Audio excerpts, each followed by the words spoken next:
contacted our organization by sending a letter to me, actually, after he saw our interview on ABC 6 News. He sent us sent a letter to me, and when I read the letter, I reached out to him because he was really just talking about his experience with the Parole Board, and he wanted to give his input. And he I actually sent him one of the questionnaires. He hadn't received one, so I sent him one, and then from that point I started to learn what his story really was all about. So he's going to be talking, and if, like I said, if you guys have any questions, please type them in, and he'll be able to answer them. So I hate those. okay, James, so now it's your turn. Yeah. And you're gonna have to talk loud. Did you do you want to give just a little bit of background of how you got to where you're at now? Yes, back in 1994, I was picked up by the Woodlawn Police Department down in Cincinnati, and I was charged with aggravated murder, rape, aggravated burglary, and a murder specification, which made me eligible for the death penalty. And from that time, I sat in the county for like a year and a half waiting to go to trial. And so I went to trial, and during the trial, I was represented by two lawyers, Tom Miller and Peter Rosenwald. And I thought they were for me, but now looking at my case, I realized that they was not for me. And so I went through trial, and the prosecutor, they paraded around about how they had DNA evidence from the crime scene, and I had informed my lawyers that it was not my DNA. They also said they had a fingerprint a partial fingerprint from the crime scene. I informed them that was not my fingerprint. They were the DNA from the rape charge. One of the lawyers that I had, they questioned the DNA because they had some type of experience with analyzing DNA, and so he questioned their expert. So their expert wound up coming back saying that the DNA basically wasn't mine. It was inconclusive. But anytime a court says inconclusive, that means it's not yours and it's somebody else. And so as a result of that, I was found not guilty of the rape charge, but they found me guilty of the murder charge. The partial thumbprint that they found, they said that they had stuck it in an English computer, AFIS, and the computer kicked back a list of 17 names, and I was one of the names on the list, so they came and arrested me. They had also picked up another guy named Mario Hunt. They picked him up earlier for this case, and so they said that it was a match on him, and they had arrested him. But while they was questioning him at the police department, he had informed them that his fingerprint probably would be over there because he was doing yard work for this lady, and he was cleaning up around her house, cutting her grass and things like that. So that's when they went ahead and let him go, and then they arrested me after that. So I think that we need to mention that you were actually arrested almost 6 years after the crime happened. Right. I was arrested 6.5 years after that, and after the crime was supposed to have taken place. And during the course of trial, they found out that I was sleeping with the key detective's wife, Daryl Reed. Well, it was his common law wife. They had been together 17 years. so while he was in court, I didn't know that at the time. And while we was in court, he took the stand and he said that he only knew her through the investigation on me. But then when she came down there and they tried to put her on the stand, she said that she didn't want to testify and she wasn't going to go. This call is originating from an Ohio correctional facility and may be recorded and monitored.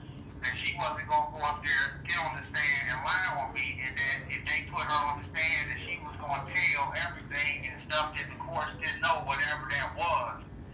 So they told her to leave the courts, but don't leave town. But I had a private investigator that was sitting out in the hallway at the time, and she overheard the conversation, and she came in and reported it. So we put the detective, Darrell Reed, back on the stand. Darrell Reed got on the stand, and he said that, okay, I admit that was my common law wife for 17 years. I did lie about it. I do drugs, I'm sorry about that. It's just a bad habit. I don't use cocaine, but I smoke marijuana.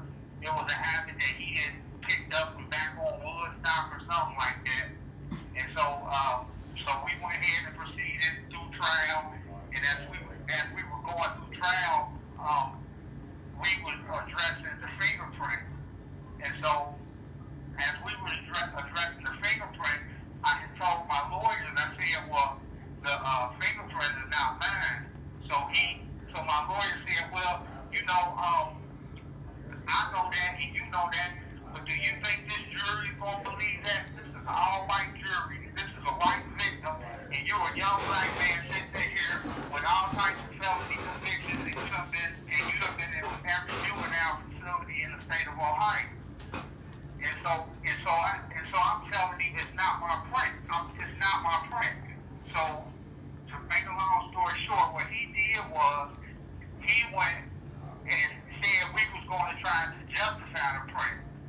So me not knowing, I'm 24 years old, I'm ignorant to the law, I don't know anything about the law.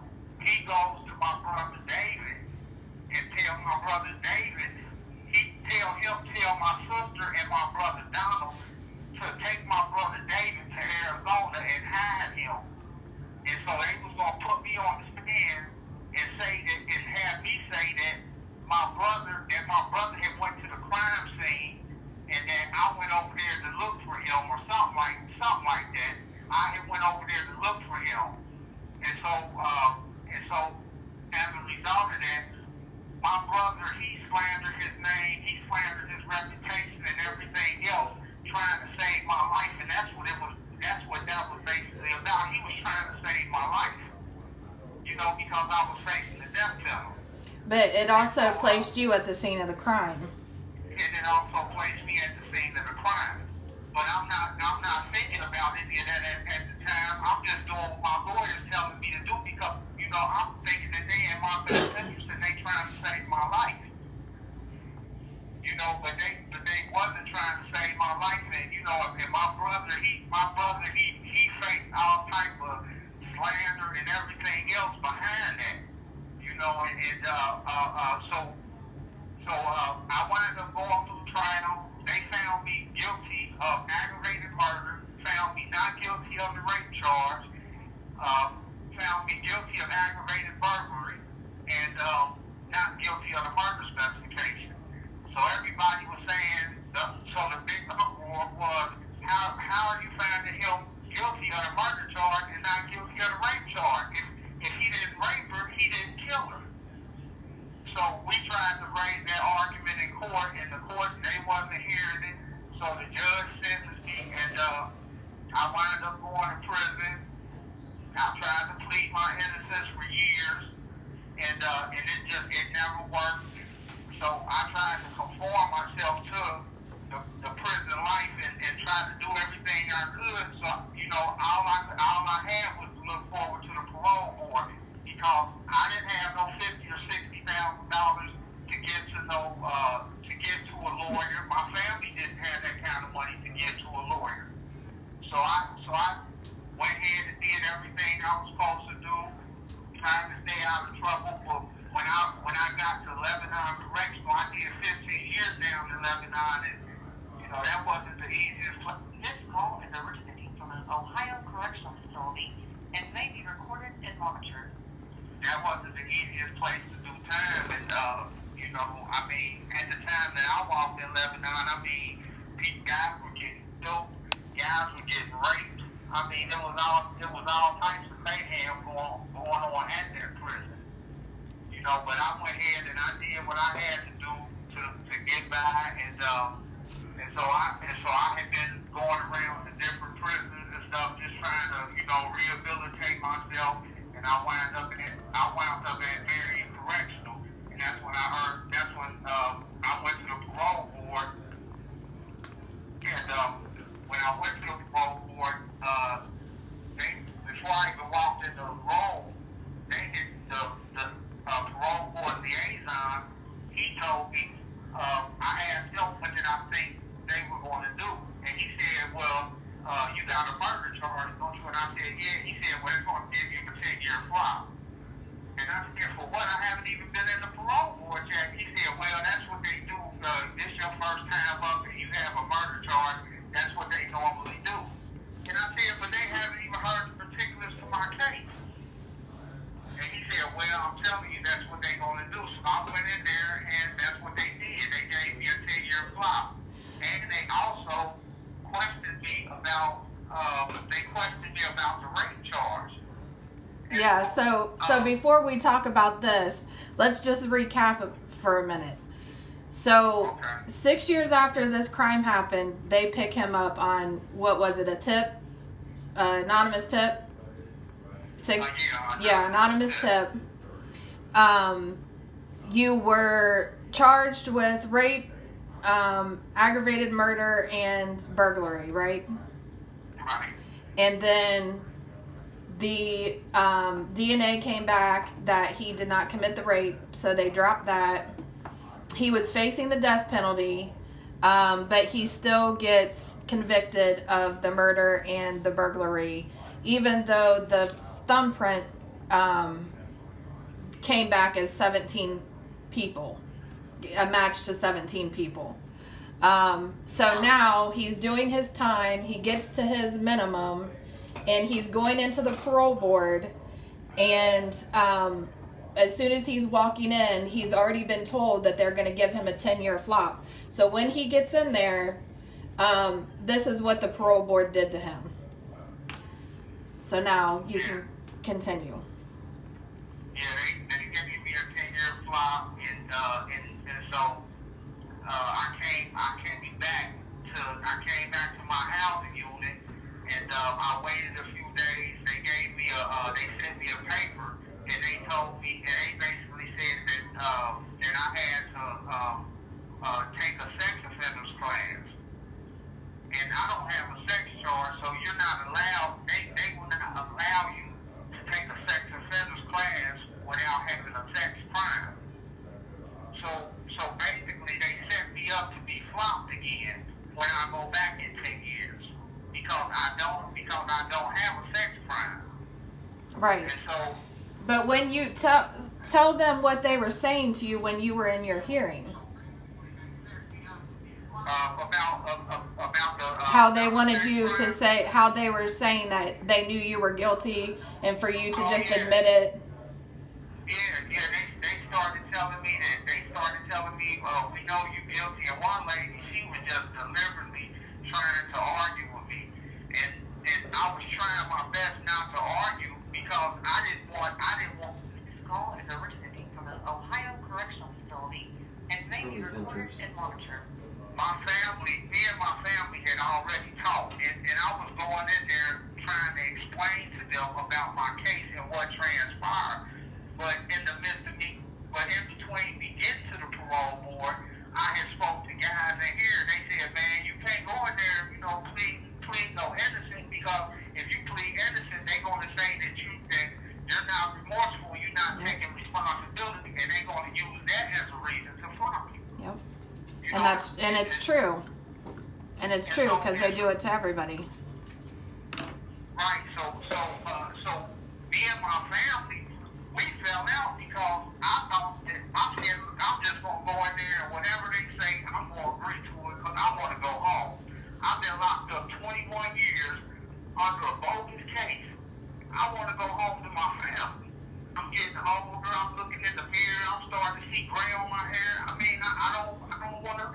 justice. I don't want my life to be this right here. So I'm trying to make it home to my family.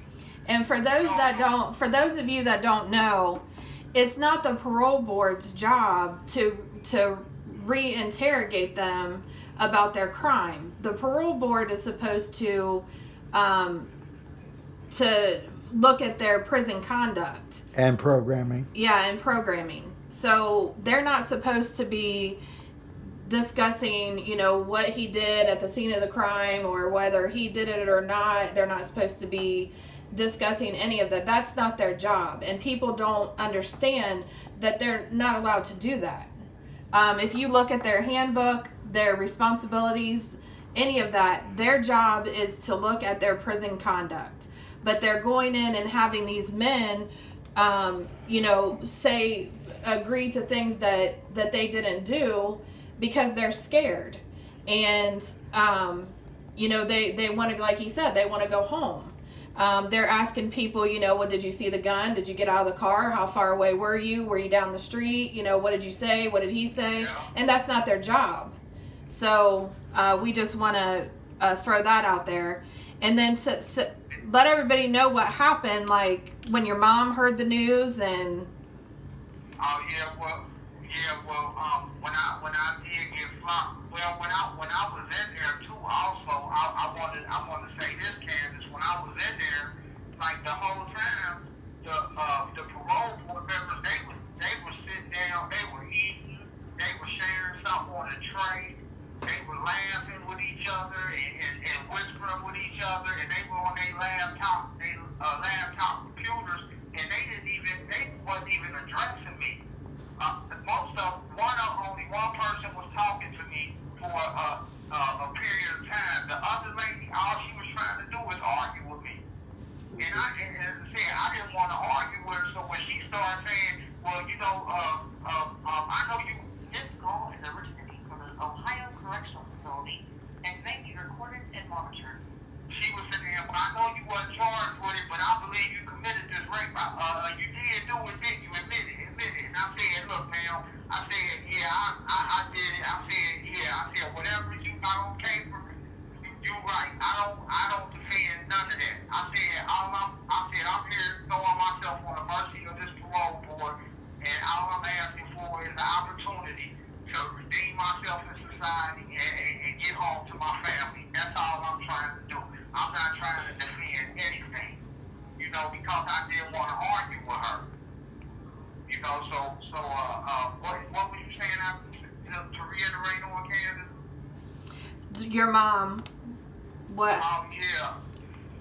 Okay, after I got the 10-year flop, it was, You have 1 minute remaining. So he's going to be able to call right back. Go ahead. Yeah, but after I got the flop, I had to call home and I had to tell my family, and they were under the impression that I was coming home. And Candace, you probably going to, if you can say what happened, So his mom passed out. She was so upset she began screaming and she passed out because this is her child, this is her baby, and she knows that he didn't do this, and they had high hopes of him coming home, and this is the effect of what happened to him. So thank you for your detail. he'll call right back. Now he has 2 cases that are in court right now. Actually, he just got word back from one of them, but he is going to talk about that because after he went to the parole board, he decided to educate himself and put him, get into the law library and learn his case and learn law, and he's gonna explain what he is, how he's going from here. But originally, when he reached out to me, he didn't tell me anything that was going on with the parole board. He had just said, you know, I was mistreated. He just said I was mistreated and what they were doing to him at the parole board, but he didn't tell me, get into the specifics of it.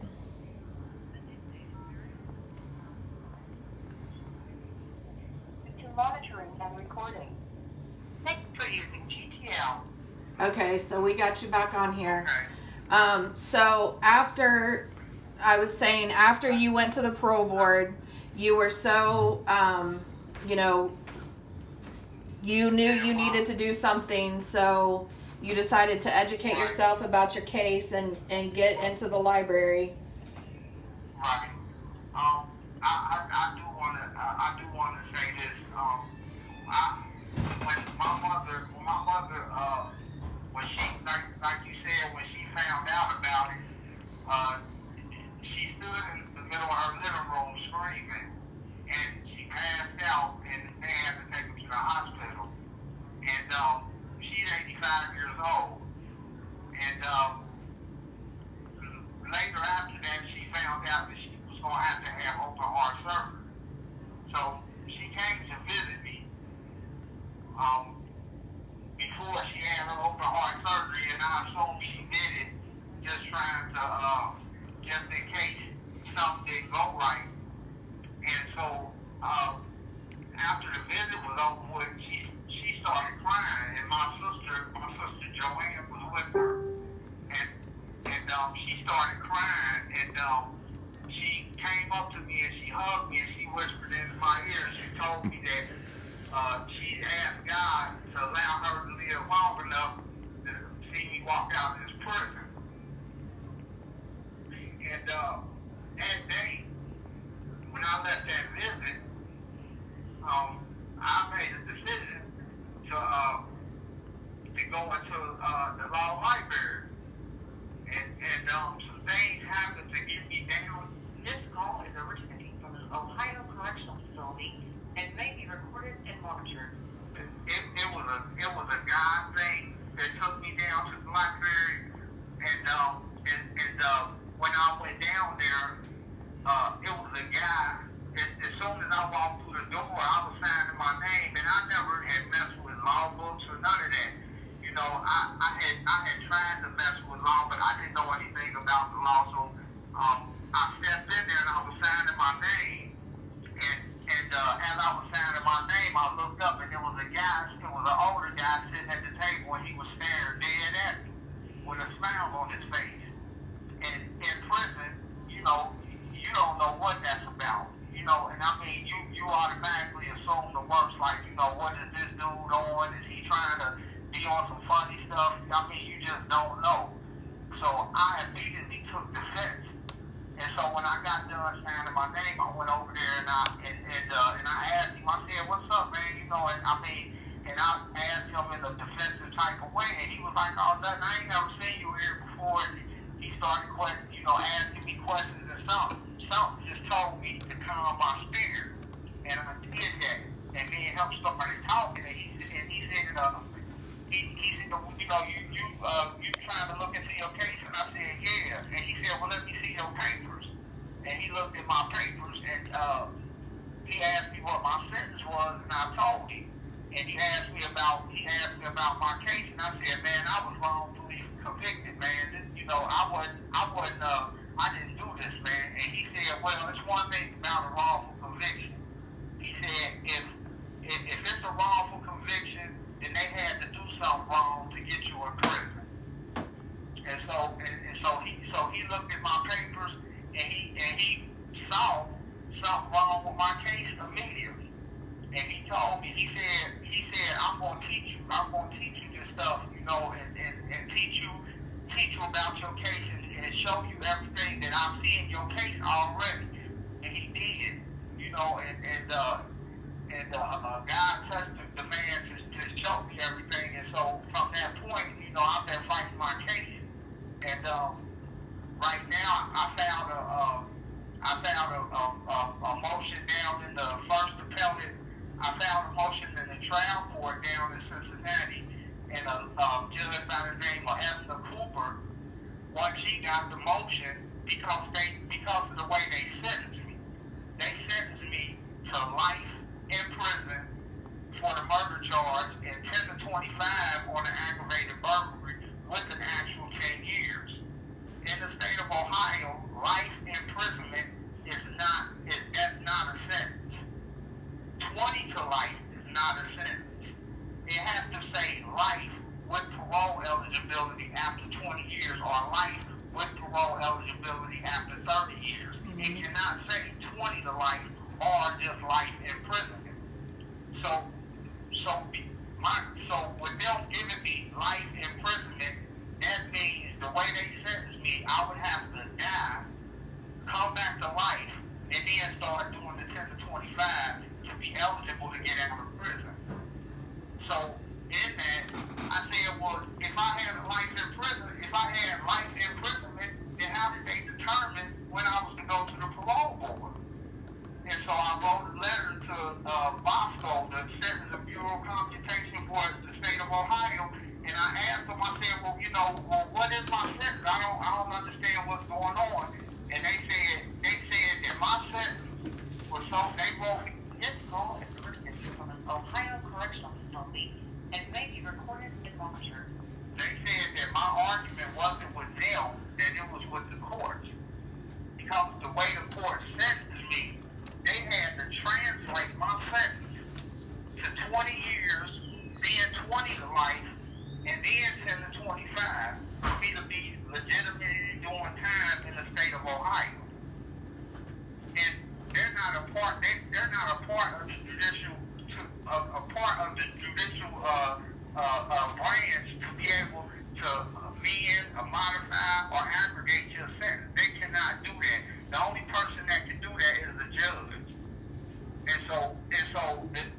And with the 10 to 25, I had actual 10 years. Actual 10 years is like a gun spec. That time, any actual time has to be served first before any other time. If you got 100 years, if you got an actual 5 years or 10 years, that has to be served first before that 100 years.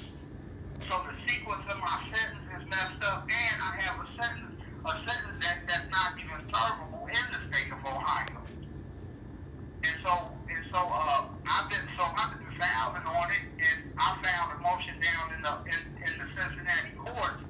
And so a judge by the name of Esther Cooper, she wouldn't even respond to it.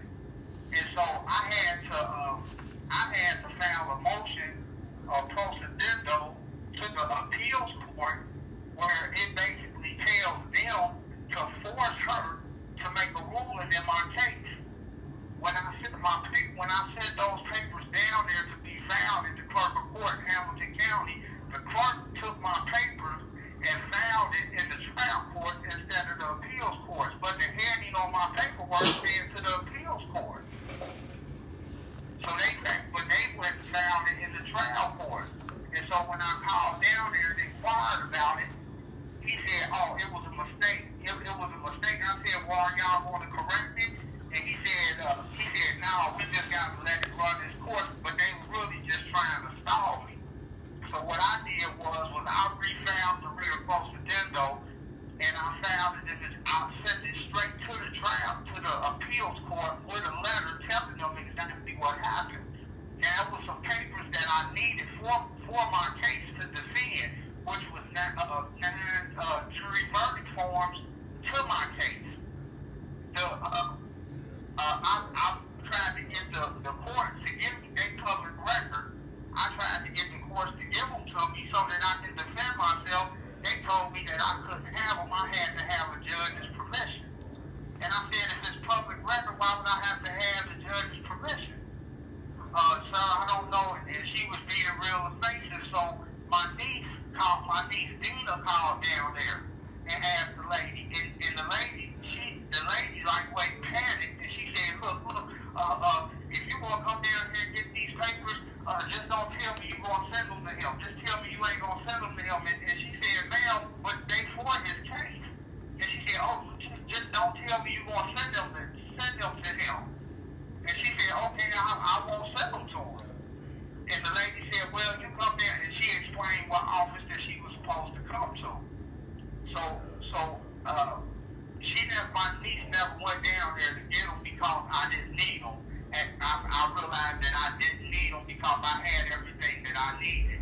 And I didn't know it at the time, but I wound up getting what I needed. So I went to the writ that I had in court for the judge to make a ruling to get the appeals court to make the judge make a ruling on my case. As soon as the appeal court got it and posted it on the docket, then the judge said, I deny all this motion. And also your records got locked. They put, if you go on the Hamilton County Court website, you will see that all my motions, which are public record, all of my motions have a combination lock next to them, so the public can't see what I filed. Now, every last motion that I filed got combination locks on it right now. Mm-hmm. So nobody else, you all can't see any of that. Y'all can't see any of that. You know, and which is public record. And anybody that wants to see that should be allowed to be able to go in there and read those motions. There should be absolutely no problem with that. You know, but I'm from the court. So like I said, the judge told Esther Cooper that was going to tell her to make a ruling, and she went in and This call is originating from an Ohio correctional facility and may be recorded and monitored. she went ahead and ruled on the case. She denied all my motions without a hearing or anything. So now I filed into the appeals court, and then I filed another motion, a writ of habeas corpus, into the Ohio Supreme Court, which just got denied. But I filed a motion about my sentence to 10 to 25 because in my indictment, count 4 of my indictment alleged aggravated burglary. The essential elements, it doesn't carry the essential elements for aggravated burglary. It carries trespassing with the purpose to commit a theft offense. That is a fifth degree, that is a breaking and entering, a fifth degree felony, punishable by 18 months. That aggravated burglary has to be there because it was a predicate offense to count 3 aggravated murder. You can't have aggravated murder without having a predicate offense. But to have that predicate offense, you have to have the essential elements of that predicate offense. It can't have the right numerical designation or anything. It has to have the essential elements. And in count 4, it doesn't identify anything aggravated burglary. Right, because I'm reading it right here. And so I brought that to their attention, and I told them, and I told the court, I informed the court that aggravated burglary doesn't even charge in my indictment. I'm not even charged with that. I'm charged with breaking and entering. And because it's like that, it's not even as fatal. It's fatal. It cannot be fixed. It cannot be fixed. And in the process of defending my case in court, they took the murder charge and broke it in half and gave me 2 murder charges. They took the rape charge and made it a specification to count 1 murder, and took the aggravated burglary and made it a specification to count 2 aggravated murder. So the purpose of doing that is that when they found me, when the rape charge, the DNA came back and it wasn't my DNA, that side collapsed. That murder charge collapsed.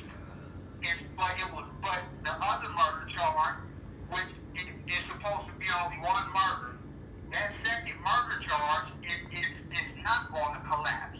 Along with the aggravated burglary, it's not going to collapse. So it was a no-win situation. There was absolutely no way I could defend that case in court. Nobody could have defended that case and won.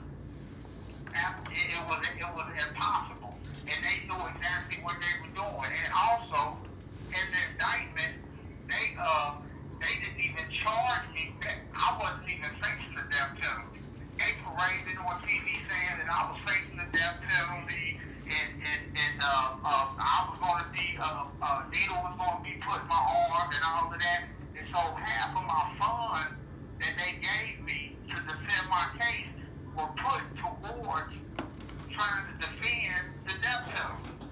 But I never was facing the death penalty because if you look at my indictment, there's not a death penalty specification in my indictment at all. You have to have that death penalty specification. There's absolutely no way you can have it. You can be facing the death penalty. This call is originating from an Ohio correctional facility and may be recorded and monitored. Without having that language in your indictment, you have to have that language in your indictment. And I know that the judge knew about it, the prosecutors knew about it, and my lawyers knew about it because during the rest of the course of the trial, they had recognized that it wasn't in there. And so nobody said a single word about the death penalty. The jury instructions, when the jury went back to deliberate, they didn't tell them which they were supposed to say. You had an option to choose the death penalty or 25 to life or 20 to life, whatever the other consequences were, but they never said a word about the death penalty. And it's because they had all recognized that it was not in my indictment. Somebody's asking who was the judge on this case. You said I can't remember. Anne Marie Tracy. His indictment, you can see his indictment right here. Count 1 was aggravated murder, count 2 rape, count 3 aggravated murder, and count 4 aggravated burglary. Right. And Anne Marie Tracy, she resigned and she went to be a professor of law at Xavier University down in Cincinnati. So if anybody missed the beginning of this, I recommend that you go back and watch it so you can kind of follow along what happened, because his indictment was for these, but the DNA's, proved that he did not do the rape. There weren't 2 murders. There was only one death. But they had to try to make something stick. And they found me not guilty. They found me not guilty of one of the murders. They found me guilty of the other murder. And it was only supposed to be one murder. Right. So there was only one victim, right? Right. There's only one what? Victim. So if they found you, if they found you not guilty of one, you're not guilty of the second one. But even in the papers, even in the newspapers at that time, they had said that you were facing the death penalty. Right. And they had we started preparing for the mitigating phase of the death penalty, which means like it's a guilt phase and it's a penalty phase. The guilt phase is they'll find you guilty or not guilty, and then the penalty phase as to whether they're going to give you the death penalty or 30 years in prison or whatever the situation is. So we were defending and preparing. That's just what you do. You have to defend, be prepared to defend against that. And they had some people come down to my mother's house from Cleveland, Ohio, and she had to sit there in front of 5 or 6. You have 1 minute remaining. She had to sit there in front of 5 or 6 people and explain her sex life to them. And completely humiliate my mother behind something that didn't even exist. Right, and there was nothing that even, I don't know why they did that in the first place, because I don't know. I guess they were trying. What they were trying to do, they were trying to say, well, we're trying to come up with a reason to justify that I had such a bad life and to spare me the death penalty because my mother, was doing this or doing that. I guess that's what their purpose was for doing that. But she raised 9 kids on her own, and they don't want to acknowledge that, and, was a great mother, but they just wanted to have something to, try to drag your family down, try to get to you as well. I think he can call back, and he'll finish the story. But in the meantime, so now he's fighting this case in court because his sentencing was wrong. But the whole thing, it's crazy that he even has to fight his sentence because he didn't do the crime to begin with. So it's like he's fighting a crime that he didn't do just to get some kind of relief.